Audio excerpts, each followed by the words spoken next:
Muy buenas noches, ¿qué tal? Bienvenidos a la tertulia un martes más. Hoy hablamos de discapacidad. Precisamente este pasado 3 de diciembre se celebraba el Día Internacional de las Personas con Discapacidad. Fueron muchas las actividades, muchos los actos que se celebraron en los diferentes municipios y sobre ello vamos a hacer balance y también vamos a comentar qué se ha conseguido con la conmemoración de este día y qué queda por conseguir. Para ello estoy muy bien rodeada, tengo por aquí a mi derecha a Blanca Ruiz. Muy buenas, Blanca. Hola, buenas directora noches. de la ONCE de Alcalá de Guadaira. Muy buenas noches. Buenas noches. También tenemos por aquí a Gracia Castro, ella es directora de ABAIN, de aquí del Viso. Muy buenas. Hola, buenas noches. Y a Joshua Gala, de Alcalá Accesible. Muy buenas, Joshua. Bien hallado, que en este caso, bueno, pues ya los televidentes me conocen y vuestro experto en accesibilidad. Experto en accesibilidad, sobre accesibilidad vamos a hablar, también de los diferentes tipos de discapacidad y vamos a comenzar pues precisamente haciendo referencia a ese 3 de diciembre, un día marcado en vuestro calendario, ¿verdad? Un día de celebración, de conmemoración. ¿Cómo lo habéis celebrado y vivido? Gracias. Aquí en el Viso, por ejemplo. Bueno, pues nosotros el día 3 de diciembre llevamos ya, bueno, desde que el centro se abrió en el 2003, pues hemos estado haciendo actividades de celebración y de reivindicación. Y en los últimos años, pues sí que hemos hecho unas actividades en las que han colaborado, pues digamos, la población al completo e incluso algunas entidades de fuera que han querido venir con nosotros a reivindicar este día y a celebrarlo conjuntamente. Este año precisamente, bueno, pues debido al COVID, sí es verdad que hemos tenido programadas algunas actividades, pero no las hemos podido llevar a cabo, como ha sido las puertas abiertas, que venían alumnos de todos los colegios de aquí del Viso del Alcor y venían a visitar por lo que eran las instalaciones y las diferentes actividades que se hacen en los diferentes servicios del Centro Manuel Díaz el Cordobés, y debido a que está subiendo el índice de COVID, pues decidimos de que no vinieran a visitar las instalaciones, sobre todo por precaución. Estas puertas abiertas sí es verdad que las tendremos durante todo el año para que no se queden con las ganas y que puedan visitar, y además que creo que es muy gratificante para todas aquellas personas que vienen a ver, en este caso, el mundo de la discapacidad intelectual, que vean lo que ellos son capaces de hacer, que son personas iguales que el resto de los demás y que con unos pequeños apoyos que ellos necesitan para hacer algunas actividades, pues las realizan igual que cualquier persona. Además, tuvimos una marcha organizada junto con el programa Albaicín del Ayuntamiento de la localidad, en el que llevábamos pancartas y llevábamos palabras reivindicando como inclusión, accesibilidad cognitiva, la inserción laboral, en el que participamos pues bueno, usuarios y familiares del centro, junto con representantes de alumnos del Instituto Juan Bautista y el ciclo formativo de atención sociosanitaria del Instituto Blas Infante. Un día muy completo, ¿verdad? Un día pues que también es de reivindicación y al final pues un día de celebración, ¿no? Me imagino que los usuarios también esperan este día con ganas y es un día pues en el que también disfrutan, ¿no? Sí, la verdad que ellos estaban, bueno, muy contentos porque tenían ganas de que llegaran este día, porque para ellos, bueno, lo celebran pues de una manera especial, y que lo acompañen la gente y que ellos den a conocer todo lo que ellos quieren y los cambios que tiene que haber dentro de la comunidad para que ellos se sientan más integrados, pues para ellos pues es un día especial. En el caso de la ONCE, Blanca, celebrasteis también el Día Internacional de la Discapacidad. ¿De qué manera? La ONCE en concreto se ha sumado a muchísimas actividades el día 3 de diciembre por el Día de la Discapacidad. En nuestra agencia en concreto no ese día, pero sí que celebramos con mucho hincapié la Semana de la ONCE, que fue hace poquillo tiempo, y hicimos en la delegación territorial en Sevilla hicimos una casa accesible, una casa inteligente, que la verdad que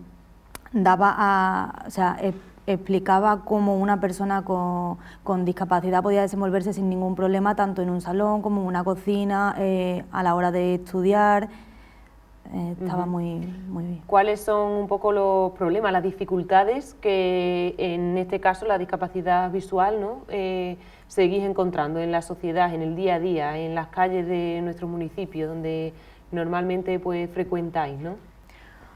Es que los problemas depende de la persona, depende de su actividad diaria, pero es verdad que nos queda muchísimo por conseguir, porque obviamente es verdad que hay cosas muy adaptadas hoy en día, pero no nos conformamos con lo que hay, queremos mucho más.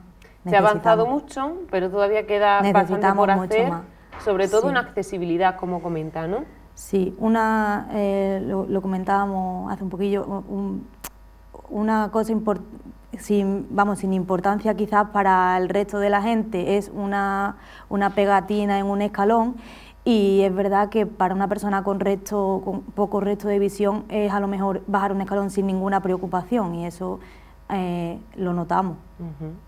En el caso de Joshua, ¿no? Pues también muy importante en el Día Internacional de la Discapacidad hace referencia a la accesibilidad, ¿no? Que como experto, pues también, y bien comenta Blanca, queda mucho por hacer, se ha conseguido mucho, ¿no? Son diferentes también los planes que se van realizando, ofreciendo desde diferentes instituciones y demás. Se ha avanzado, pero queda todavía mucho por conseguir. Yo es que en este aspecto soy como el Pepito Grillo. Yo creo que todavía ni siquiera hemos comenzado. Porque a mis contertulias, de hecho, les traslado una pregunta a ver qué opinan de ello, si el día 3 de diciembre, como tal, es un día de celebración o de reflexión. Y luego partimos de la base de que, bueno, hablamos de la discapacidad, ¿no? Como tal. Y yo creo que ya desde la misma raíz ya se nos etiquetó de forma errónea, ¿no? Porque desde la psicología, desde la neuropsicología y desde la propia neuropsiquiatría, se hace mucho hincapié en el uso correcto del lenguaje y cómo éste puede influir en el estado anímico de los seres humanos, ¿no? Entonces, si aceptamos el término discapacidad y cogemos la etimología, el origen del mismo, nos dice que la discapacidad está formada por raíces latinas que corresponde con los léxicos del prefijo dis, que indica negación, separación, divergencia, separación múltiple, más el sufijo da, que corresponde a la cualidad, capere, agarrar, tomar, recoger. Por lo tanto, la palabra discapacidad está formada por la preposición capacidad, referente a un talento, y a la suficiencia o inteligencia. Entonces, el término discapacidad es carecer de funciones de capaces. Entonces, yo creo que mis compañeras, las tertulianas, estarán de acuerdo conmigo de que tenemos capacidades para hacer muchas cosas. O sea, que el término ya discapacidad, ya en la Convención de Naciones Unidas, cuando se refrendó, porque en Naciones Unidas, para aquellos tertulianos, o sea, para aquellos televidentes que lo desconozcan, no deja de ser a nivel mundial una ONG que está conformada por países y donde España ratifica y firma ese acuerdo de derecho al reconocimiento a los seres humanos, que yo le digo la mal llamada discapacidad, donde empleo el término diversidad funcional y movilidad reducida, y entonces en ese contexto pasamos a ser de ser seres humanos de sujeto a seres humanos de objeto y derecho propio. No va mucho más allá, lo único que hace es refrendar lo que ya la propia Constitución española nos indica. Entonces, a fecha de hoy, desafortunadamente, en el propio siglo XXI, en términos de accesibilidad, desafortunadamente estamos todavía de una forma muy silenciosa, estamos siendo segregados. Hay una segregación silenciosa que se mantiene. Por ejemplo, en la época, yo pongo un ejemplo muy gráfico, porque me gusta en este aspecto ser bastante pedagógico. En la época de los 80, cuando desafortunadamente apareció el SIDA, que hubo un movimiento de lucha por ese reconocimiento de igualdad, para la participación de los mismos, llegó un momento donde de pasar desapercibido y de forma incógnita, luego se puso de moda a principios de los 90 y que la mayoría de la gente, y sobre todo desde el colectivo político, pues siempre había la coletilla de yo tengo un amigo gay. Esa coletilla con el paso del tiempo se ha trasladado, digamos, al movimiento de la mal llamada discapacidad. Ahora yo tengo un amigo discapacitado, ahora está de moda y en boga sacarse la foto con alguien del colectivo. Y yo sigo diciendo lo mismo, hacer una foto o pintar un paso de peatones ni nos quita el escalón, ni nos quita la foto, las dificultades que tenemos en la calle, ¿no? Entonces, lo que sí realmente se ha conseguido avanzar es lo que estamos haciendo ahora, que podamos hablar del tema. Y eso sí que es un gran avance. Pero el hablar del tema, que es un gran avance, que se esté hablando en la calle del tema de accesibilidad universal, que sigue siendo un gran avance, todavía queda muchísimo por hacer lo que ocurre en la calle. ¿De acuerdo, Graci, con todo lo que comenta Joshua? Sí, a ver, en el tema de la discapacidad intelectual, en la que yo me voy a centrar debido a que trabajo con el colectivo, sí es verdad que, bueno, que se ha avanzado, pero que aún queda mucho todavía por avanzar. Nosotros aquí en la localidad del Viso del Alcor, sí es verdad que, bueno, tenemos un grupo de personas que van al centro y que ellos hacen luego su vida normalizada, digamos, fuera de lo que es el entorno del centro, porque nosotros estamos trabajando ahora mucho con el tema de uso a la comunidad y cada vez tendremos que hacer más actividades dentro de la comunidad para que seamos visibles y para que nos consideren que somos personas igual que cualquiera y que podemos hacer determinadas cosas igual, solamente que necesitamos algunos apoyos en lo que teniendo ese tipo de apoyo pues somos capaces de hacer lo mismo que cualquier persona. Una de las actividades que nosotros hemos hecho también referente al día 3 de diciembre, pues ha sido que vamos a los institutos, en este caso al Instituto Juan Bautista, en el que el grupo de autogestores pues dan una charla, digamos, de concienciación y sensibilización a los alumnos de tercero de la ESO. Y una de las actividades que han realizado ellos es una actividad de empatía, en la que llevábamos, digamos, como unos lazos, y se lo ponían en los ojos a los alumnos que salían de manera voluntaria, a otros se lo ponían en los pies, a otros se lo ponían en las manos, para que ellos se dieran cuenta de la dificultad que tienen a la hora de querer realizar cualquier actividad, viéndose, digamos, que no podían hacer lo mismo que ellos hacen.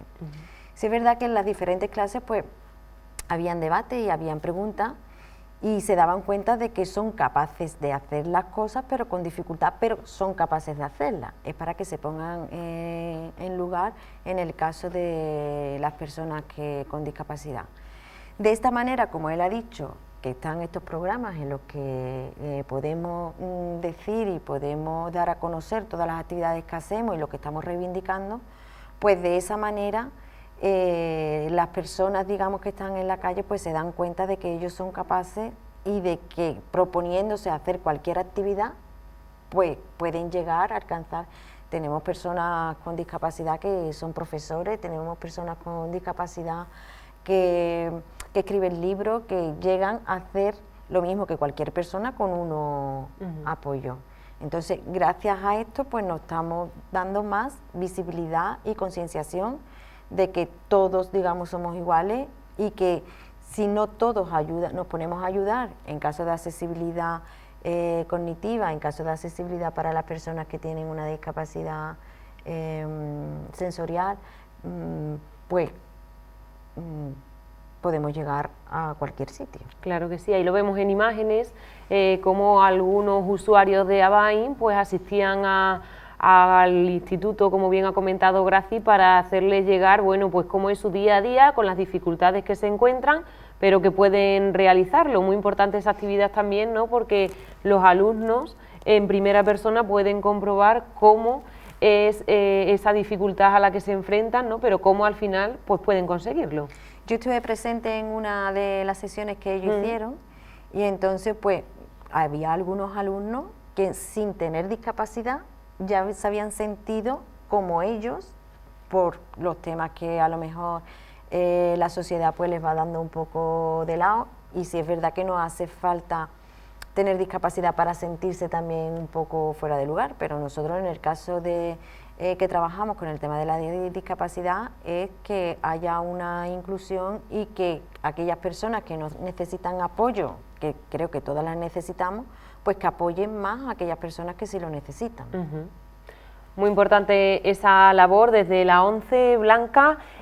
¿También hacéis algún tipo de actividad similar poniendo a determinadas personas en el papel de una persona con dificultades visuales?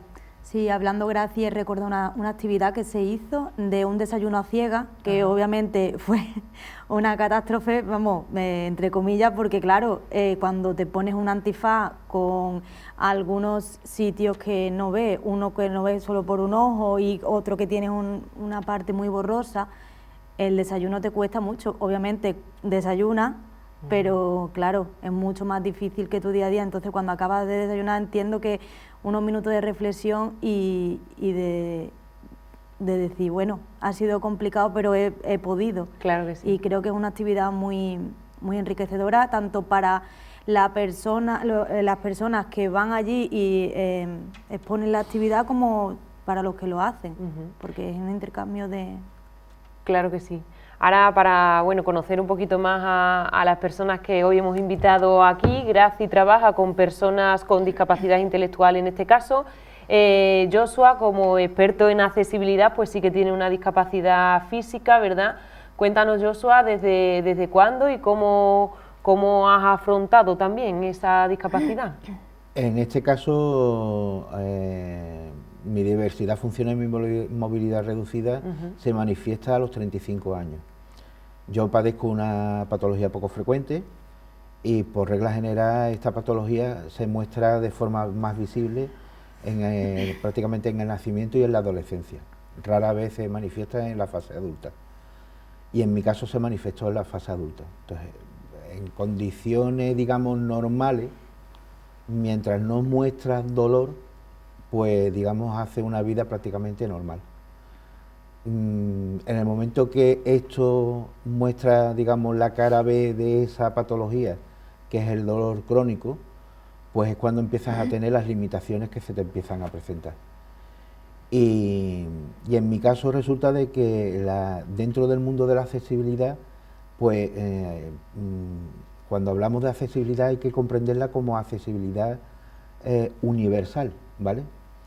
¿Y por qué? Porque, dentro del dolor crónico hay momentos donde te ves limitado por la parte, digamos, física, por la parte de la movilidad, pero también te ves limitado por la parte cognitiva, porque cuando rozas picos de dolor muy altos, pues te ves desorientado.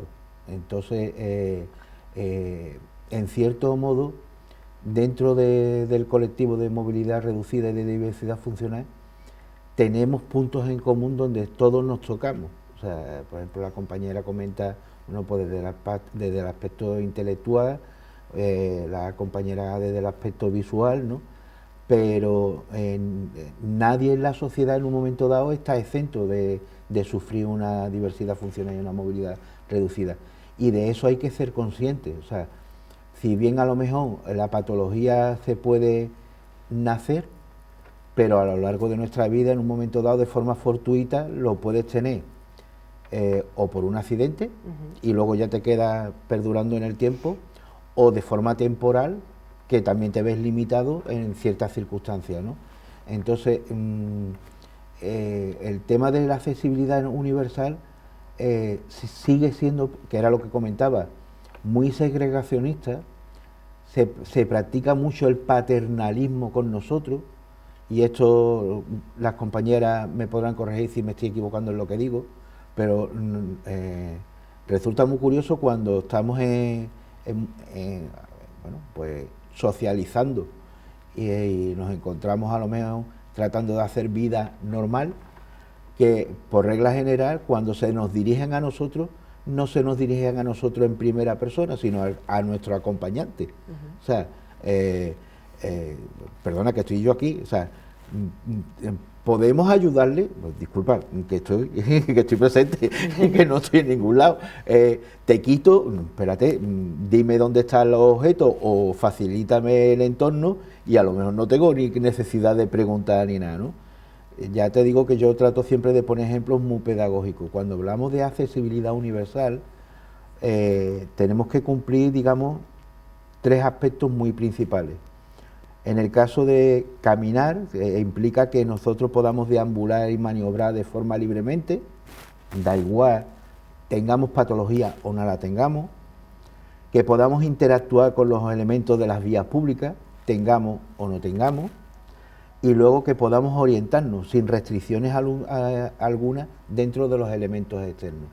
Entonces, estos elementos externos que nos limitan a nosotros, se ven, nos vemos, digamos, subyugados por 2 aspectos. Uno, por el aspecto social, que se nos aplica un paternalismo excesivo hacia nosotros, y por otro lado, las barreras físicas que nos impiden participar, como vengo yo diciendo en todos los foros que se me permite, que hablar de igualdad por igualdad es injusta. En el caso del colectivo de diversidad funcional y movilidad reducida, para alcanzar la igualdad lo que hay que aplicar primero es el principio de equidad. O sea, a cada uno dentro del colectivo, si se le facilitan los medios y se le facilitan los recursos, se puede alcanzar esa igualdad. Entonces, por ejemplo, en el caso del colectivo intelectual, bueno, pues si se le facilitan los medios, bueno, pues desde una pictografía correcta, desde unos medios donde a la hora de poderse expresar tienen los recursos necesarios, pues como aparentemente, porque vivimos en una sociedad donde el estereotipo y la imagen es lo que vende, pues muchos de nosotros no mostramos qué patología es la que tenemos. Entonces,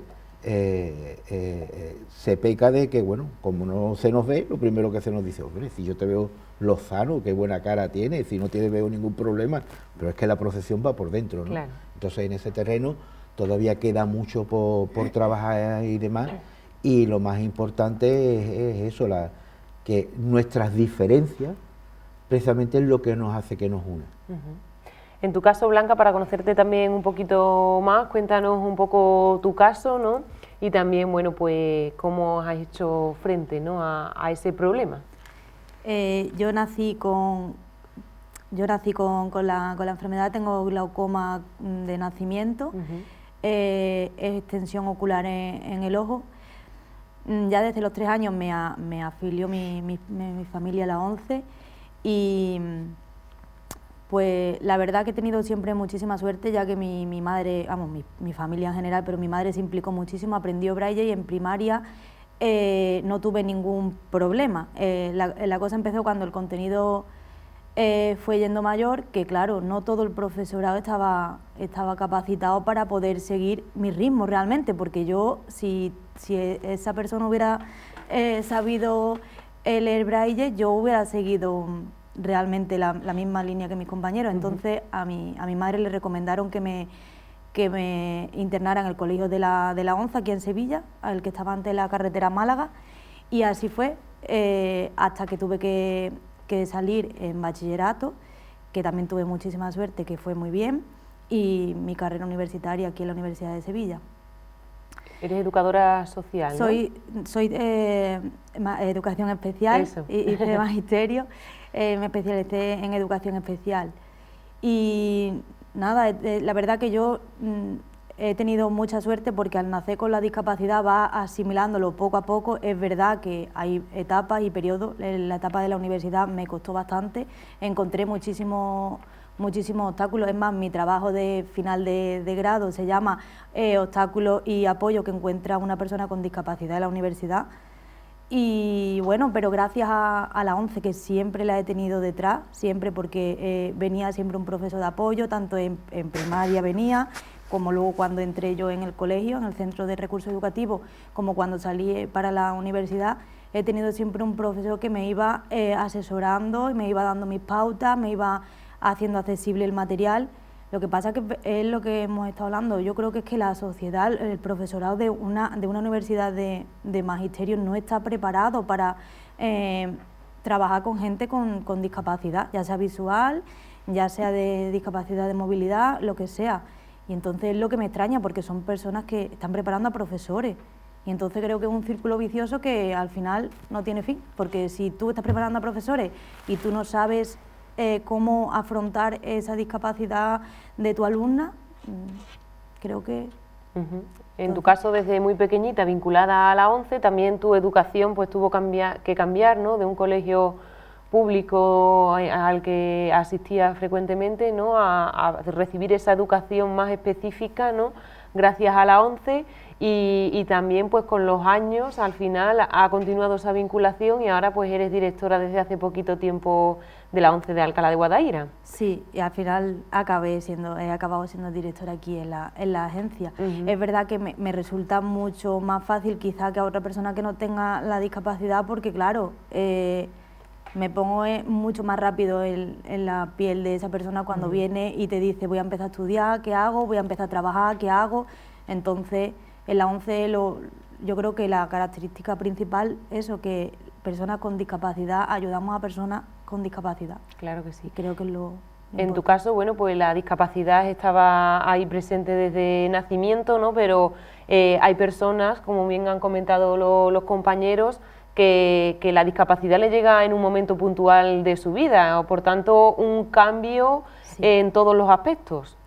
Sí, nosotros cuando una persona, bueno, la discapacidad le llama a su puerta en determinada edad, ya sea con 30, con 50, con 60, nosotros hacemos un proceso de acogida que se llama, que realmente es una pequeña reunión que tiene la persona con la directora de la agencia, que en este caso sería yo, y es un poco que me comente cómo está, que me comente, bueno, sabemos que está mal, pero que es un intercambio de opiniones, de que vea que realmente no es el fin, es un cambio en su vida, pero que no pasa nada, que mucha gente, tanto como yo, como incluso trabajadores que van entrando y saliendo de la agencia, pueden hacer una vida totalmente normal, ajustando su discapacidad y sus limitaciones a la vida cotidiana, pero que no pasa nada.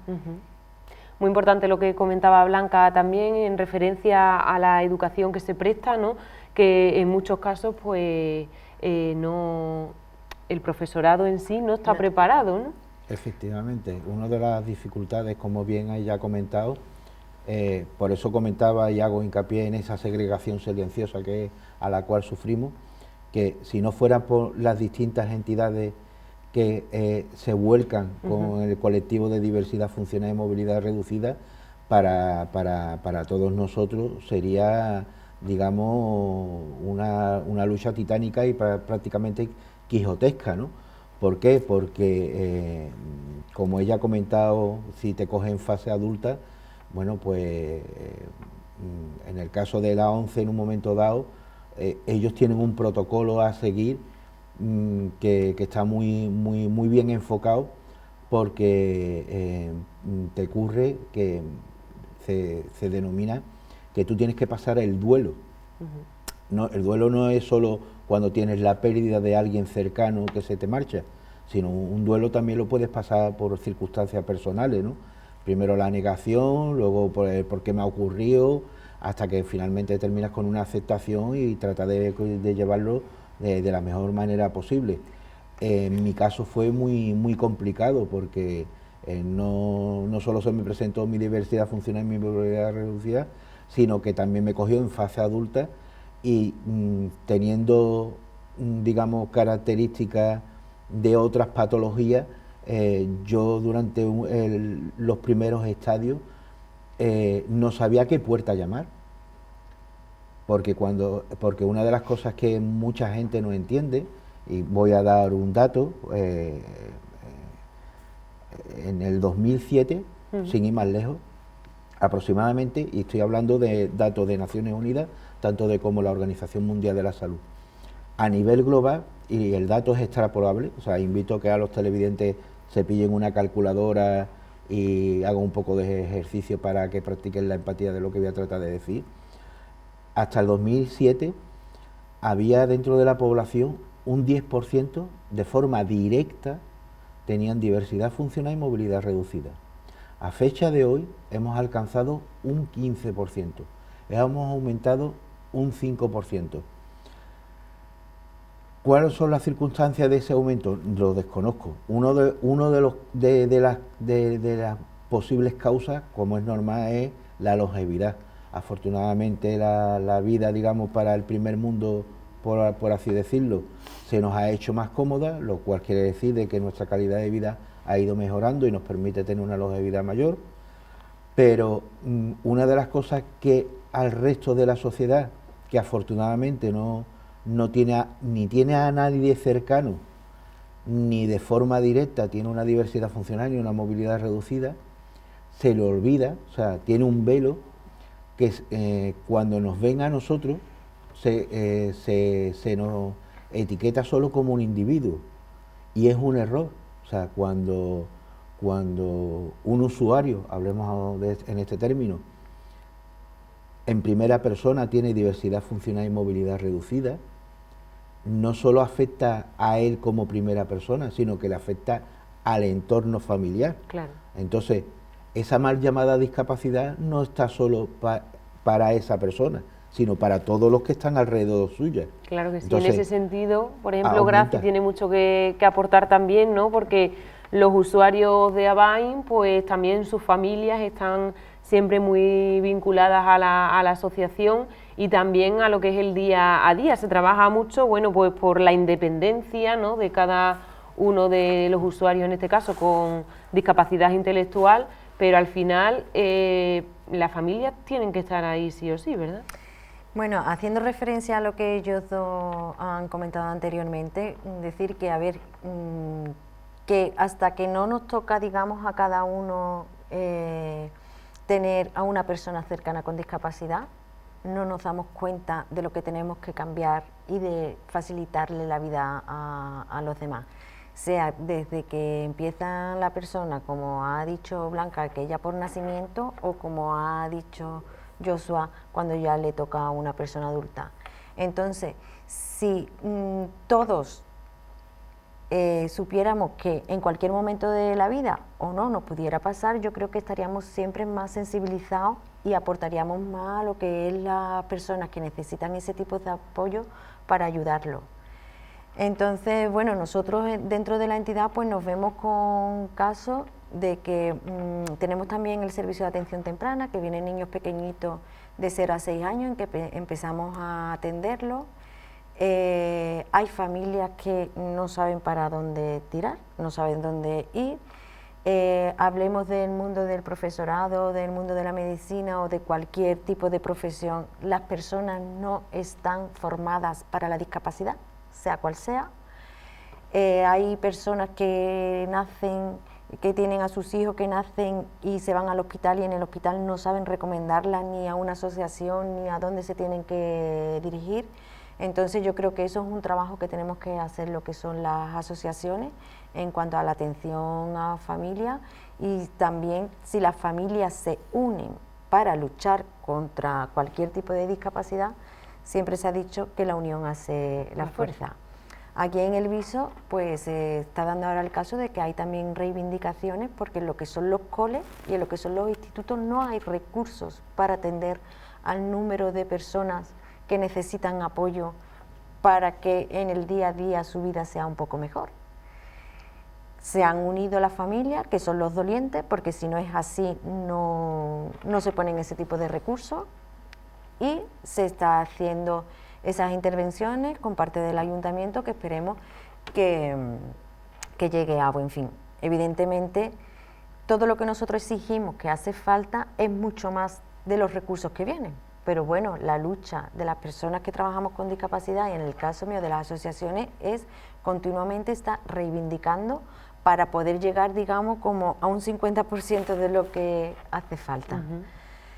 Entonces, referente también a lo que ha comentado antes Joshua, de que siempre se le pregunta a otra persona en el tema de la discapacidad intelectual si es verdad que nosotros estamos trabajando mucho lo que son los gustos y las preferencias y el empoderamiento de las personas con discapacidad, que ellos elijan lo que ellos quieren y el centro tendrá que hacer los cambios pertinentes para que esa persona sea feliz y quiera hacer lo que quiera hacer.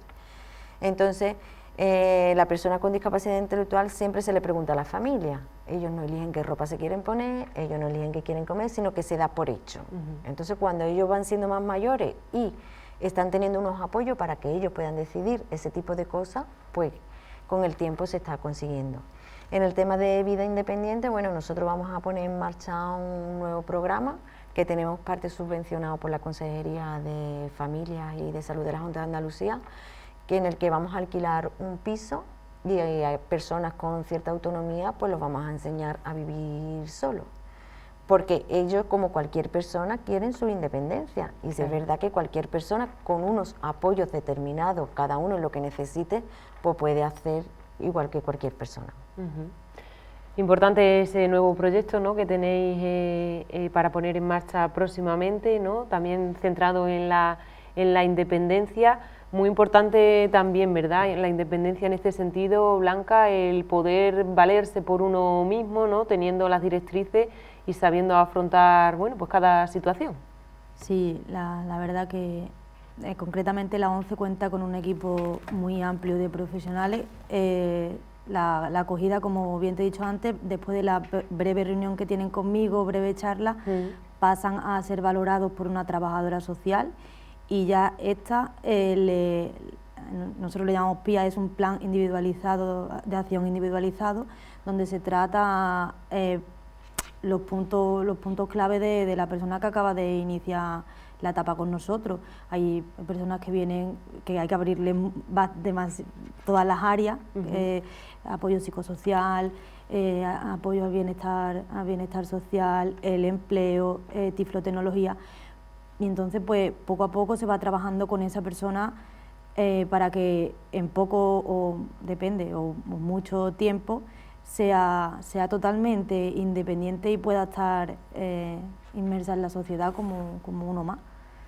Gracias también a todas las asociaciones, organizaciones, ¿no?, pues que hacen posible y que ofrecen estos servicios a los usuarios. No sé si Joshua también ha estado vinculado a alguna de ellas, tiene relación. De hecho, bueno, de forma directa yo pertenezco a la asociación Alcalá Accesible y desde el minuto 1 hemos estado en la lucha y en la reivindicación del tema de la accesibilidad. Lo que ocurre que, bueno, las circunstancias anterior y posterior al COVID, digamos, nuestros asociados, bueno, pues resulta muy curioso que si bien es verdad de que tenemos que hacer hincapié por la lucha de la atención temprana, por la parte de la infancia, y nos volcamos sobre ello, vuelvo a hacer esa mención a esa segregación social silenciosa, porque hay que establecer una barrera de edad concreta, donde, bueno, de forma, según dicen bueno, los que entienden en medicina, ¿no?, nosotros alcanzamos nuestra madurez aproximadamente, uno un poquito más, un poquito menos, a partir de los 25 años. ¿Qué es lo que ocurre dentro del colectivo de diversidad funcional y de movilidad reducida? Que hasta los 25 años aproximadamente la mayoría de todos los usuarios están muy respaldados, pero cuando tú pasas esa barrera de los 25 años ya empiezas a incomodar a la sociedad y al llegar a ciertos servicios todavía tienes mayores dificultades. Si dificultades eres cuando estás en la fase de infancia y en la adolescencia, cuando ya eres adulto, incluso biológicamente, ya todavía son muchísimas más las barreras a las que te tienes que enfrentar. Y claro, en los colectivos asociativos hay veces que no pueden ofrecer, digamos, esa respuesta para dar salida a ese colectivo. Un ejemplo, sobre todo para los televidentes, para que lo tengan en cuenta y a modo de ejercicio de observación lo tengan presente cuando vayan a los centros de salud. Tenemos lo que es, digamos, el peso para tomarnos peso y tomarnos el tallaje. Pero, por ejemplo, no existen básculas para un usuario que vaya en silla de ruedas, que es lo que hacemos a la hora de poderlo mover si tenemos necesidad de poder de esto. Otro de los errores que es muy común que hay es que poniendo una pegatina, la típica pegatina de símbolo internacional de accesibilidad, que es conocida por la silla de ruedas, ya todo es accesible. No, para nada. Y confundimos lo que es una pegatina, confundimos con lo que puede ser adaptado con lo que corresponde a lo que es la accesibilidad universal. En el caso, por ejemplo, de las dificultades visuales, ella me podrá corregir. Uno de los mayores errores que hay cuando se consigue de que se ponga el braille en algunos, por ejemplo, en ascensores, en algunas entradas, rara vez que se puede ver a lo mejor en algún pasamanos al principio y al fin de los pasamanos, o en la solería pododáctil. Curiosamente, en el caso digamos, de las etiquetas en braille, te la colocan mucho más alta a lo que corresponde de eso. O sea, si nuestra mano aproximadamente está entre 70 y 90 centímetros de altura, ¿qué sentido tiene poner una etiqueta braille, por ejemplo, a 1,20 m o 1,30 m? Termina uno buscando por todos lados. O, por ejemplo, cuando entras en un baño, te encuentras que dicen que por facilidad de uso nos colocan los sensores de presencia para que la luz se encienda. Yo creo que las compañeras estarán de acuerdo conmigo que cuando entran a un baño se nos va la luz y nos encontramos que estamos con la Quinta Sinfonía de Beethoven a ver si la luz se vuelve a encender y entonces... Parece que es peor el remedio que la enfermedad. Luego nos colocan una barra, por ejemplo, en un baño y dicen, no, es que esto es accesible. Y te encuentras de que la mayoría de los baños, que cuando ya el código técnico de edificación lo contempla de forma directa como los cuadernillos adjuntos, por falta de espacio. De hecho, por ejemplo, en este caso Madrid en este terreno ha ido avanzando un poquito más. Bueno, pues si no te permite tener 2 baños suficientemente accesibles, coloca uno de forma unisex, pero que por lo menos reúna todos los requisitos necesarios. No que casualmente, yo lo digo porque yo me siento a veces incómodo. Yo soy usuario principalmente de muletas, pero también soy usuario de silla de ruedas. Y a mí me resulta un poco violento cuando tengo que entrar al baño y siempre me encuentro que es el baño de señora.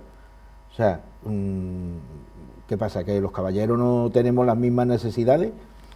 Y luego el hecho que he mencionado, por ejemplo, de las barras. En mayor o menor medida se puede dar, digamos, las circunstancias por biología y por física de que a lo mejor nosotros nos podemos desenvolver un poquito mejor a la hora de hacer una transferencia de una silla al baño, pero en el caso de las chicas, y corregirme si me he equivocado, en el caso de que os llega el mes, lo pasáis bastante mal, porque a la hora de encontrarte en un baño y tener que... Y ya no solo con el mes, sino que te encuentras, por ejemplo, con problemas de ostomatización, o sea, por problemas digestivos y tengas que utilizar el baño, es un verdadero problema el que te encuentras, y estamos hablando del baño. O sea, el baño es un unicornio, llegar a encontrar un baño que reúna una serie de requisitos en este terreno. Como vemos, la accesibilidad pues también es un tema amplio que da para mucho. Vamos a hacer una pequeña pausa y ahora vamos a ver también algunas imágenes y vídeos sobre accesibilidad que vamos a comentar aquí. No se muevan, volvemos enseguida.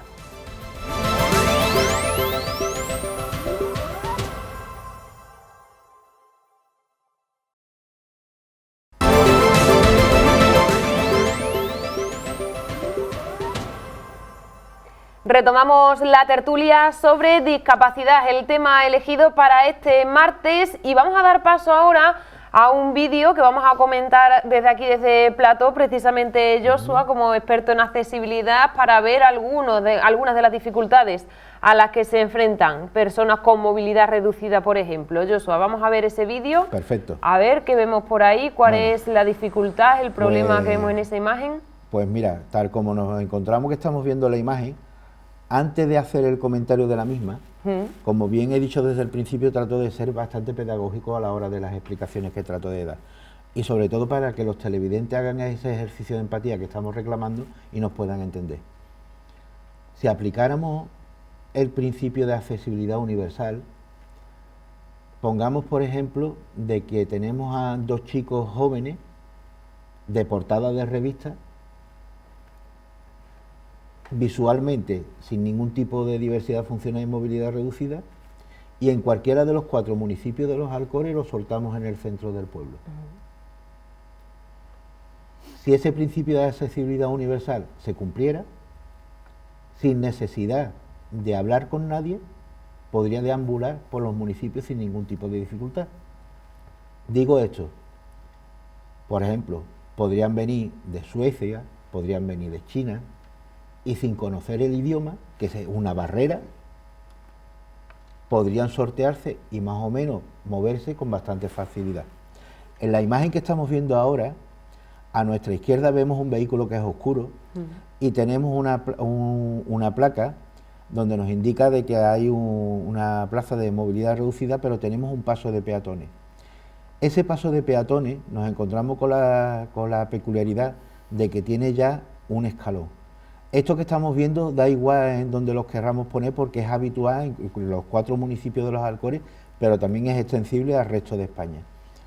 Nos encontramos de que tenemos el paso de peatones justo con lo que corresponde al escalón, donde ya tenemos una barrera física para sortear tanto los que tengan andador, silla de ruedas, vayan en muleta o familias en un momento dado que, bueno, que vayan con sus carritos de bebé. Como estamos viendo desde la imagen de la izquierda hacia la derecha, vemos ese paso de peatones y si continuamos con el vídeo, puedes darle un poquito de paso para que podamos ver un poquito más y nos detenemos justamente ahí. Como no podemos pasar físicamente, porque ya ahí, desde el punto de vista visual, no nos indica, porque no tenemos las señales de la solería pododáctil haciendo una advertencia de que vamos a hacer un cambio de nivel, de cambiar del acerado al piso o la carretera, ni tampoco tenemos la solería de encarrilamiento que nos advierte por dónde tenemos que guiarnos, obligatoriamente nos hace bajar del acerado teniendo que ir por la carretera, bordeando esta misma para llegar al siguiente paso de peatones justamente en el centro donde se ve el vehículo, que es un paso de peatones sobre elevado. Si continuamos un poco más la imagen hacia la derecha, tal como vamos viendo, nos encontramos con la paradoja de que ahí nos podemos detener de nuevo y justamente donde está pasando el vehículo, el paso de peatones sobre elevado, a la derecha del mismo hay un carril de servicio que comunica con lo que son los edificios. Ese paso de peatones tendría que tener una continuidad de seguridad hacia la otra calle de servicio. Y ese paso de peatones no existe. ¿Qué es lo que nos encontramos?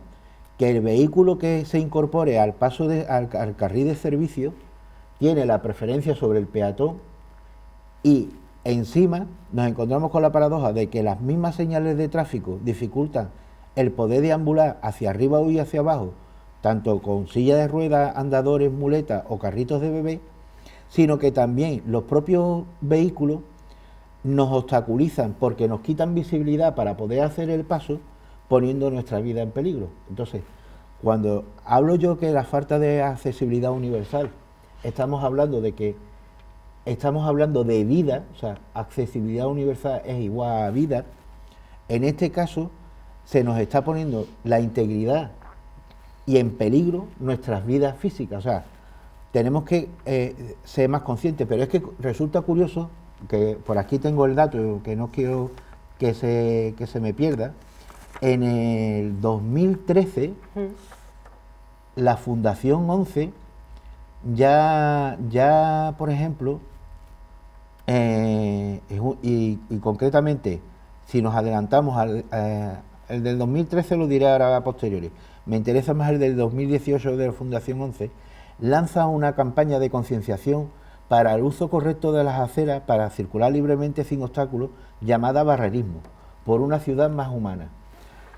Con las imágenes que acabamos de ver, consideramos de que ese trozo, que como muestra un botón, es una ciudad más humana. lanzo la pregunta sobre la mesa y al resto de los televidentes. ¿Qué comentáis vosotros Pues al respecto? yo creo que lo que hemos indicado hace poquillo tiempo, que es verdad que hemos avanzado, porque si no se dice estaríamos mintiendo, pero es verdad que nos queda muchísimo. Y un buen ejemplo es lo que acabas de explicar, que estamos todavía casi al principio, vaya. Es que el avance que hemos conseguido ha sido el poder hablar en la calle y que en la calle se esté hablando de accesibilidad universal. Lo que pasa es que todavía ese concepto no está materializado y cristalizado en la mente de toda la sociedad. Y esa es la barrera que ahora es lo que nos queda por romper. Mientras ese techo de cristal se mantenga, seguiremos sufriendo esa segregación silenciosa ante la sociedad y ante las barreras físicas que se nos presentan. Por seguir hablando de discapacidad, Graci, vamos a hacer así de manera general una mención a las discapacidades más frecuentes, los tipos que hay, y no sé si también pues tiene datos o conocimientos, ¿no?, de cuál suele ser la más común en la sociedad, de estos tipos que nos puedes hablar. Bueno, yo antes de contestar a la pregunta tuya me gustaría hacer referencia a lo que él ha dicho sobre accesibilidad, que sí es verdad que llevamos mucho tiempo hablando sobre todo de accesibilidad de barreras arquitectónicas, pero una de las cosas que también tiene que estar hoy en día puesto en todos los establecimientos y en la comunidad es la accesibilidad cognitiva. Nosotros es uno de los temas también que vamos a empezar a trabajar, que es la accesibilidad cognitiva. Vamos a hacer una evaluación del centro y queremos hacer accesible sobre todo lo que es el centro y el entorno donde las personas, nuestros usuarios, visitan en la comunidad, porque creemos que, bueno, ver un cartel visible en el que te señale cualquier tipo de departamento o lo que se puede hacer o lo que no se puede hacer, pues da también mucha tranquilidad a todo tipo de personas. Sí es verdad que hace bastantes años, ya no contamos contando, no había muchas personas que no sabían leer, porque no tenían no iban al cole, y entonces pues bueno, ellos sí es verdad que se le haría también muy difícil encontrar una cosa. Hoy con los móviles y demás, creo que ponemos Google Maps y es más fácil a lo mejor ir a cualquier sitio. Pero lo que son, digamos, los edificios públicos, yo creo ya que la administración debería de haber puesto pie en pared y empezar a ser accesible de manera cognitiva, aunque ya se está trabajando bastante tiempo con las barreras arquitectónicas y creo que es el tema el que queda un poco más atrás. Nosotros, lo que es la vivienda tutelada, que trabajamos también la vida independiente con los chavales, que ellos realizan allí todas las actividades de su día a día. Hemos empezado también a poner pictogramas, porque a ellos hay personas que con trastornos de conducta o que en un momento dado se encuentran un poco más nerviosos solamente con tener el pictograma de stop, por ejemplo, en el que no puedan pasar, pues eso parece que no, pero le sirven a ellos también para hacer un pensamiento, para pararse y pensar en lo que se puede hacer y lo que no se puede hacer, digamos, en una situación de estrés. Como estamos viendo ahí en las imágenes, pues he dicho anteriormente, la vivienda tutelada, digamos que es un paso de transición entre lo que es la vida, digamos, de estar viviendo con su familia, los enseñamos lo que es la vida independiente para que ellos puedan hacer, buscarse un trabajo y hacer una vida de manera más autónoma y de manera más independiente. Y hay bastante ya dependencia de lo que es la vivienda, en el que tenemos puesto también pictogramas, y como me he dicho, vamos a trabajar en lo que es el centro también, mucho lo que es la accesibilidad cognitiva. Un nuevo avance también en ese sentido. Y haciendo referencia a lo que el tema que me has planteado, nosotros somos un centro generalizado en todos los servicios. Tenemos centro de día, que son para personas gravemente afectadas, tenemos un centro de día ocupacional, que son la atención a personas con cierta autonomía, el servicio de atención temprana, que son para niños pequeñitos de 0 a 6 años, y el centro especial de empleo, que es el vivero. Nosotros, digamos que de tipología tenemos lo que es un retraso mental grave, moderado, y Y lo que se está dando mucho ahora en lo que es atención temprana son las personas con TDAH, que son hiperactivas, el tema de autismo y déficit en el lenguaje. El déficit en el lenguaje, el trastorno en el lenguaje, sí es verdad que debido a lo que es atención temprana, pues digamos que es uno de los trastornos en que tiene bastante evolución y no tiene que desencadenar en que la persona pueda tener una discapacidad. No todos los niños que vienen a atención temprana tienen discapacidad. Son, digamos, retrasos en el desarrollo madurativo de la persona y que muchos de ellos llegan a tener el alta y no tienen por qué desencadenar, como he dicho antes, en una discapacidad. Sí es verdad que si estos recursos siguieran en lo que es en el centro escolar y la sociedad estuviese también más involucrada con todo esto, pues es verdad que muchas personas pues serían personas en las que no tendrían que ser diagnosticadas con ningún tipo de discapacidad. Estamos hablando, Graci, de nuevos trastornos que se dan en edades tempranas, que son más frecuentes actualmente que hace unos años. Sí, la verdad que nosotros, bueno, el tema de atención temprana, tenemos un número considerable de personas, aproximadamente atendemos de manera semanal o cada 15 días, dependiendo de las sesiones que tengan los niños, sobre unos 123 niños aproximadamente. Tenemos 4 o 5... ¿De toda la comarca? De Mairena y El Viso, digamos. De los dos municipios. De los dos municipios. Sí es verdad que bueno, que eso ha sido un avance, porque atención temprana antes solamente iban aquellas personas a lo mejor que tenían una discapacidad. Ahora cualquier persona que tenga un déficit en su desarrollo, ya puede ser en el lenguaje, pues es derivado al centro de atención temprana, y esto está haciendo que muchas de las personas pues se estén atendiendo en tiempo y no vaya esa dificultad que puedan tener a lo largo de su vida. Y sobre todo estamos teniendo muchos niños con déficit de atención y con trastornos en el lenguaje. ¿A qué se puede deber que sea más frecuente este tipo de situaciones, de trastornos actualmente que hace unos años, por ejemplo? Sí, es verdad que yo creo que con el tema del autismo pues se está haciendo un estudio, porque no es solamente la población de aquí del Viso y de Mairena, sino que es generalizado. Lo que es la Asociación de Autismo de Sevilla tiene una demanda grandísima. Y la metodología de trabajo que se está llevando, también se están consiguiendo muy buenos resultados en la integración social, laboral y en la sociedad en general. Y no sabemos si es verdad que, bueno, parece que no, pero con esto de la pandemia están surgiendo muchos problemas de comunicación. Entonces, sí es verdad que, bueno, entre los profesionales y demás hablamos, y en general los niños que han entrado este año de 3 años en los coles, pues tienen problemas de comunicación. Empezamos a hablar por imitación, y si es verdad que si tenemos las mascarillas puestas, pues los niños pues no ven qué movimiento podemos hacer nosotros con la boca para pronunciar cualquier tipo de palabra. Esto ha hecho que nos separemos todos de, digamos, de lo que estábamos acostumbrados a hacer, y bueno, esperemos que sean, digamos, unas dificultades leves que con el tiempo vayamos solucionando, pero es uno de los problemas, creo, actuales que nos podemos encontrar. Muy interesante también.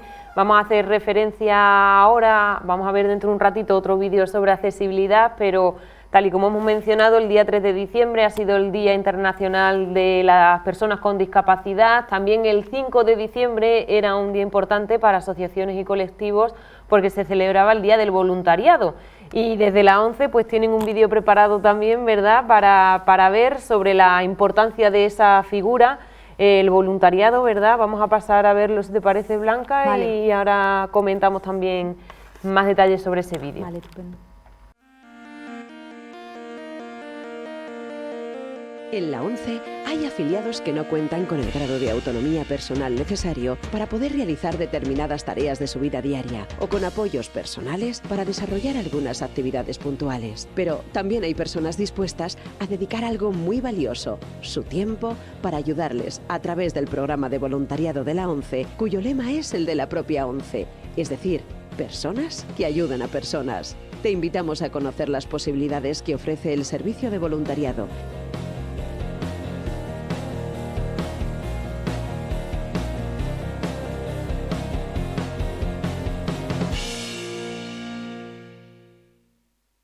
Voluntad, ilusión, ganas, solidaridad, justicia, respeto, entrega, corresponsabilidad. Si te identificas con alguno de estos valores o quizás con todos ellos, no lo dudes. Hazte voluntario. Correo electrónico voluntariado@11.es. Pues ahí quedaba ese vídeo sobre voluntariado. Blanca, ¿es fácil conseguir a personas voluntarias con esos valores que se reflejaban ahí en ese vídeo? No, o sea, es fácil, sí, yo creo que no es complicado, lo que pasa que luego muchas veces... Sí, a lo mejor, bueno, pues Sí. se ofrecen, ¿no? Realizan algunas actividades, algunas de sus funciones, ¿no? Claro, nosotros tenemos varios servicios. Está el voluntariado de acompañamiento y esto se divide en dos, acompañamiento físicamente a algún sitio Ajá. o incluso acompañamiento telefónico, que este es el que se ha multiplicado durante la pandemia. Claro. Ahora mismo, este año hemos realizado en total 100.000 servicios, que es muchísimo.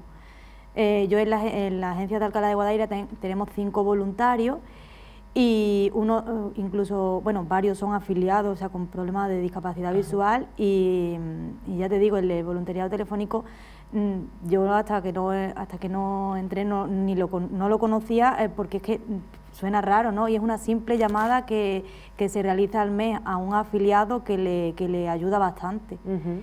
Y nada, he puesto el vídeo porque me parece una buena forma de difundirlo por aquí, por el Viso, ya que creo que es un bien que no cuesta, es bueno invertir un poquillo de tiempo y es verdad que hace mucha falta y ayuda mucho. Incluso habrá personas que desconozcan incluso, ¿no?, que en la 11 se puede ser también voluntario. Claro, yo creo que muchas cosas no se difunden más por el mero hecho de que no se conocen.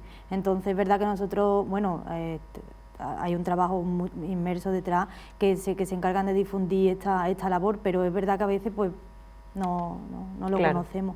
Y está muy bien porque incluso eso, el voluntariado telefónico se hace desde tu casa, que es una forma muy... Cómoda, ¿verdad? También en el caso de Avain, ¿verdad? Habéis celebrado el Día del Voluntariado, tenéis un proyecto en concreto, ¿verdad?, en la importancia de esta figura que ayuda tanto a los usuarios que desempeñan su labor, que también es muy gratificante. La verdad es que sí, nosotros llevamos 3 años haciendo un programa de captación de voluntariado, que lo tenemos subvencionado por la Consejería de Familias y de Igualdad de la Junta de Andalucía en el tema de voluntariado. Y bueno, empezamos en el 2019 con ponernos más fuerte con el voluntariado, con la mala suerte que vino la pandemia, en el que iba muy bien encarrilado y teníamos 5 personas voluntarias, en el que hacían actividades sobre todo de ocio y de uso a la comunidad con los usuarios del centro, porque para hacer nosotros todo ese tipo de actividades fuera de las instalaciones del centro necesitamos muchas manos de apoyo. Claro. Entonces toda aquella persona que se quiera hacer voluntario, pues nosotros estamos encantados y abiertos. Sí es verdad que ahora, bueno, lo que es el tema del voluntariado, pues se lleva de manera diferente. En lo que son dentro de las instalaciones del centro no pueden entrar, el número de personas se redujo en su momento y entonces ahora estamos empezando otra vez con esta nueva, digamos, periodo en el que ha salido ya la resolución del proyecto, pues vamos a empezar otra vez a hacer la captación de voluntariado. Así que desde aquí pues animo a la población, que aquellas personas que estén interesadas, mayores de edad, que quieran venir a compartir actividades con nosotros, pues que estamos abiertos para que vengan a hacerlo. Y me gustaría resaltar una actividad de voluntariado que hemos tenido la semana pasada. Es una empresa de aquí del polígono, PBESA, que es, o sea, dentro del grupo Kerry, PBESA, pues en su política de empresa pues le tienen a la plantilla de los trabajadores que tienen que hacer voluntariado con alguna ONG, asociaciones. Entonces, bueno, pues toda la plantilla se han hecho grupos de trabajo y han estado pues en las instalaciones de Viveros Avain y han estado pues pintando las piletas de lo que es el vivero y haciendo otras actividades de adecuación de las instalaciones. en el que, bueno, que creo que ellos han sentido estupendamente, y a nosotros esa mano de obra de manera voluntaria pues nos ha venido también muy bien. Desde aquí pues me gustaría agradecerles y que haya muchas empresas más como ella en las que de manera voluntaria pues puedan hacer ese tipo de actividades. Sí, porque hemos hablado de independencia, pero también es muy importante la inclusión tanto social como laboral. También en los últimos años estamos viendo pues que cada vez en las empresas, ¿no?, pues se deja un apartado para esas personas con cierta discapacidad que puedan desempeñar su labor en determinadas empresas, ¿no?, teniendo en cuenta, bueno, pues esa discapacidad. Y también ha sido un avance en ese sentido. Sí, sí, las empresas privadas, digamos, mayores de 50 trabajadores, pues tienen que dejar reservado el 2% de su plantilla para personas con discapacidad. Sí, es verdad que también este 2%, en caso de que no se pueda dejar reservada, pues estaría, digamos, compensada con actividades voluntarias o con compras de productos en los centros especiales de empleo. Sí, llevamos un tiempo en el que se está trabajando mucho lo que es la inclusión laboral y la inserción laboral en personas con discapacidad, y parece que los empresarios están viendo más también los beneficios que tienen las empresas el tener personas con discapacidad intelectual, porque a nivel social esas empresas también están mejor vistas. Y luego las personas, pues sí es verdad que rinden y que hacen el trabajo como cualquier otra persona. Muy interesante también. No sé si desde la ONCE también pues lucháis por eso, ¿no? Y también hay cada vez más personas con ese tipo de discapacidad concreta que trabaja en diferentes empresas. Concretamente la ONCE trabajan 73.000 personas. Es verdad que se está fomentando el trabajar en otras empresas, ya que hay gente formada, y lo que pasa que, claro, hay que adaptar los puestos de trabajo. Tenemos gente formada y gente que está dispuesta, pero hay puestos de trabajo que, por más que se quiera, no se llegan todavía a adaptar. Yo creo que está en la adaptación del puesto de trabajo para que pueda haber mucho más repercusión fuera de lo que es la ONCE. Vamos a pasar ahora a ver otra de las imágenes, Joshua, que tenemos preparada sobre accesibilidad para seguir comentando y a ver cuál es el problema que vemos en esa imagen en concreto. Antes de dar paso a la imagen, quisiera pedir disculpas primero a la mesa y a los televidentes, por una razón. Posiblemente, a lo mejor, con los ejemplos que he puesto, no he sido lo suficientemente capaz de poder explicar lo que es la accesibilidad universal.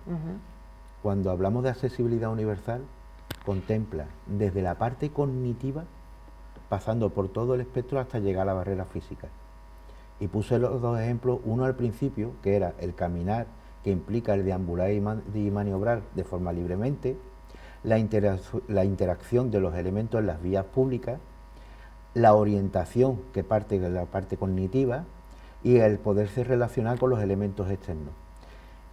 Eso, digamos, dentro del colectivo de diversidad funcional y movilidad reducida. Pero es que puse también el otro ejemplo como dos chicos sin tener ningún tipo de patología, por el simple hecho de la barrera lingüística, no podía, digamos, comunicarse de forma... Eso también es cognitivo. Entonces, cuando hablamos de accesibilidad universal, hablamos desde la barrera cognitiva hasta la barrera física.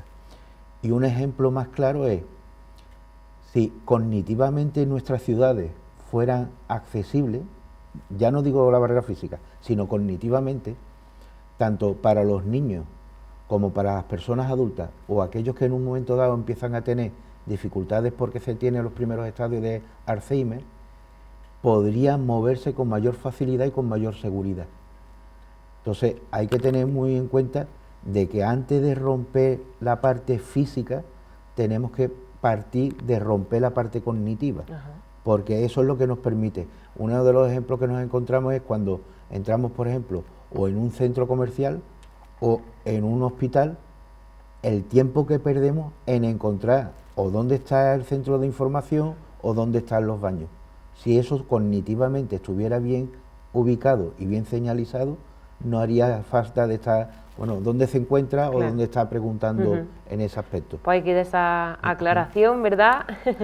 y ahora sí, pasamos a ver esas imágenes, ahí la tenemos, Joshua. Bueno, pues mira, volvemos aquí a tener lo que hablamos de que cuando hablamos de accesibilidad universal, aquí tenemos tanto la parte cognitiva como la barrera física.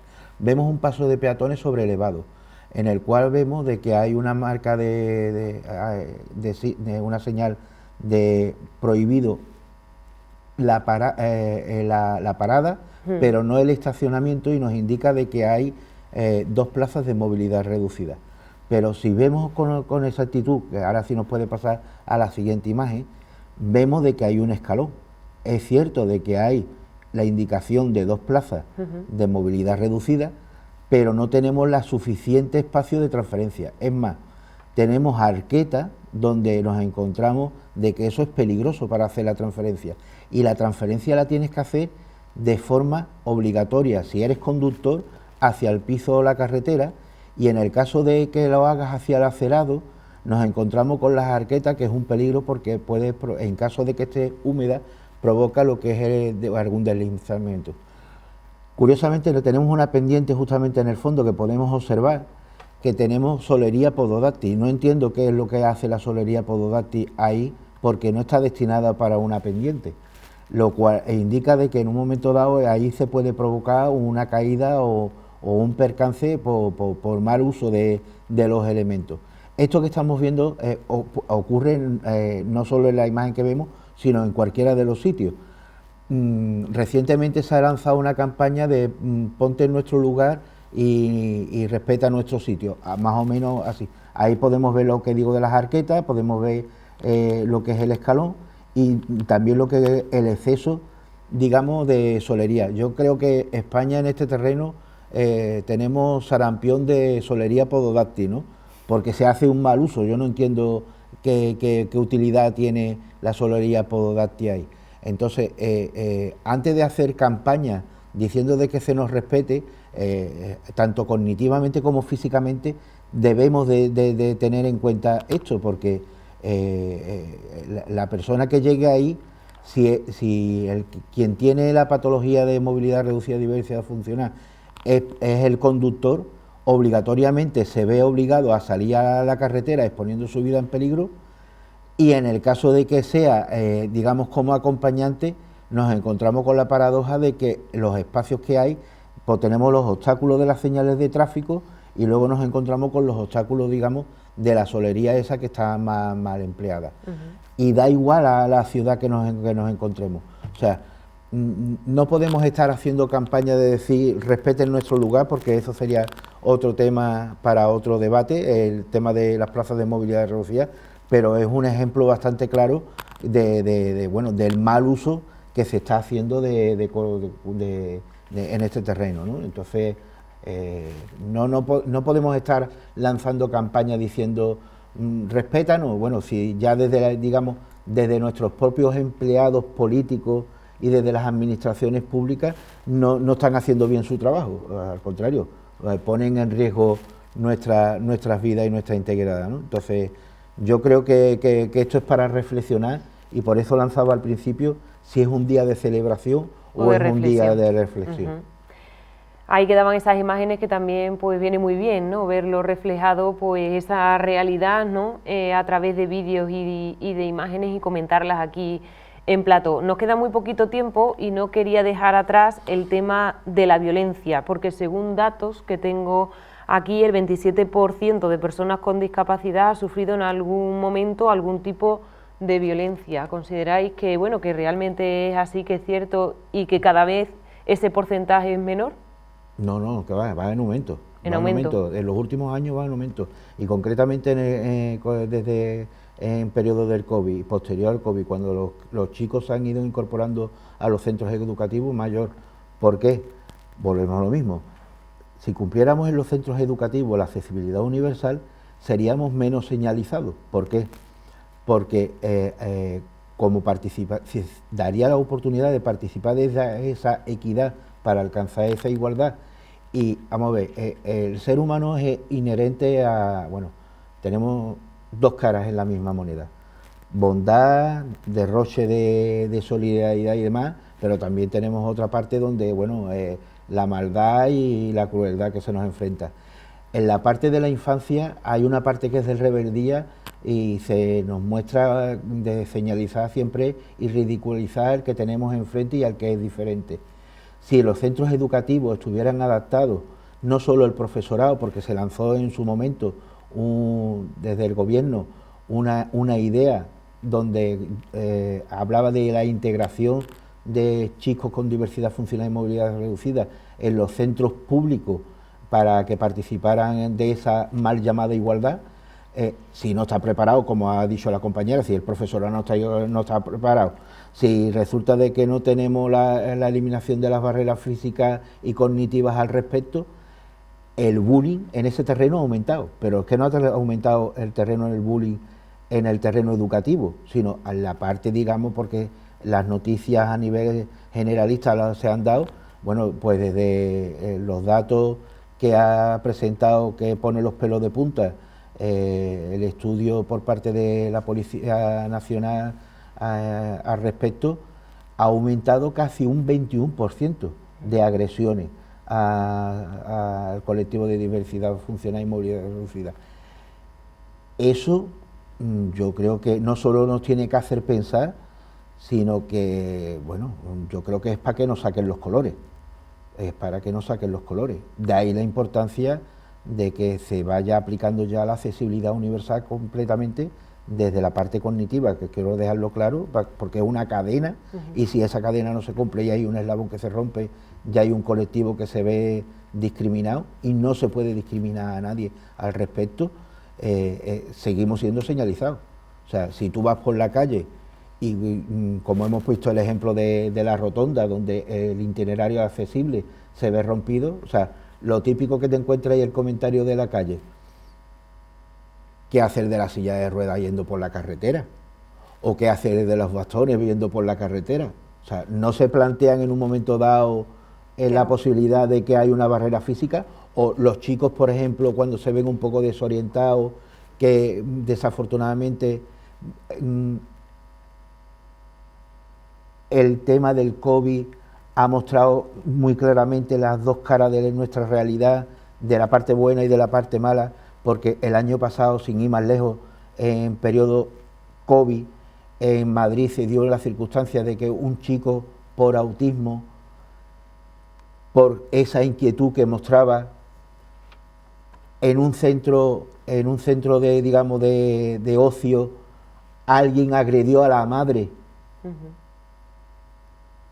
Que esto ya los quiero dejar claro, señores, que cuando veamos un chico que sea inquieto por la circunstancia que sea, se pueden dar dos paradojas. Una, que los padres queramos que los lugares de ocio sean, digamos, la guardería y los soltamos ahí libremente, y otra, en un momento dado, de que a lo mejor hay una patología por detrás que no está a la vista y que tenemos que estar pendientes, y lo correcto sería, oye, ¿te puedo ayudar? O sea, porque el crío normalmente, en este caso con un espectro autista, bueno, pues normal, tener que esperar una cola le genera un estrés, una inquietud, y por el simple hecho de que la madre quiso defender al hijo, la madre se vio agredida. O sea, estamos constantemente siendo señalizados. A ver si yo creo que nos estamos pasando de velocidad y deberíamos empezar a frenar un poquito en este terreno. ¿De acuerdo con todo lo que comenta Joshua, Graci? Bueno, yo sí es verdad que a nivel de violencia no tengo muchos datos, nada más que lo que voy escuchando por los medios informativos, y sí es verdad que se han dado casos que antes no se daban, como en plena pandemia de confinamiento, el chico autista que tenía que salir porque necesitaba salir, y la gente pues lo insultaban. Tenemos que seguir haciendo más programas de este tipo, y tenemos que hacer más sensibilización y estar más en la calle, que nos vean. ¿Y Blanca, qué tiene que decir sobre la violencia? Nosotros el 25 de noviembre creamos una mesa redonda contra la violencia de género, y nada, es que la violencia de género preocupa, una mujer preocupa, y más con discapacidad, cuando se junta todo eso en una persona, es un tema que no debemos de dejar pasar, ni mucho menos de dejar de reivindicar. Entonces... Claro que sí. Ya pues para terminar esta tertulia sobre discapacidad, me gustaría pues que os despidierais uno a uno, aportando pues la información que desearais a todas aquellas personas que nos están siguiendo. Pues yo voy a intentar ser lo más breve posible, porque siempre lo digo que me enrollo más que las persianas. Hemos hablado del día 3, hemos hablado del día 5, pero hay un punto de inflexión que es el día 4 de diciembre. El 4 de diciembre del 2017 se dejó ya recogido en la Constitución que todos los edificios anteriores al 2017 tenían que cumplir las adaptaciones necesarias para alcanzar esa accesibilidad. Y todo lo que fuera nuevo, de obra nueva, posterior al 2017, tenía que ser accesible, sí o sí. Desafortunadamente eso no se cumple, pero voy a dar solo 2 datos y aquí ya finalizo. Por un lado, Fundación 11 y por otro lado, Fundación de Mutuas de Propietarios. Ambos coinciden que, de forma generalizada en los informes, coinciden ambos que el 75% de los edificios destinados a vivienda no son accesibles. Y que estamos hablando de que 4 millones de personas con movilidad reducida y diversidad funcional sufren barreras físicas y cognitivas, o sea,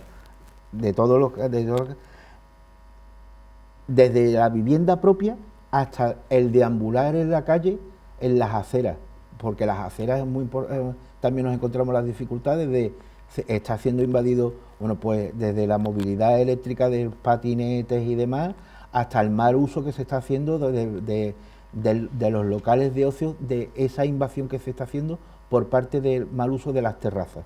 Entonces, sigo diciendo lo mismo, espero que esta tertulia que tenemos aquí, que daros las gracias a 12 Televisión por esta oportunidad, y que a partir de ahora los televidentes empiecen a tomar más conciencia de que antes de señalizar, que por lo menos pregunten si necesitamos algo. Pues ahí queda ese mensaje. Muchas gracias, Joshua, por estar con nosotros. Gracias. Bueno, pues yo comentaba que vamos a seguir reivindicando y trabajando para mejorar la calidad de vida de las personas con discapacidad y que vayan cumpliendo todos los derechos y que su vida sea lo más normalizada posible.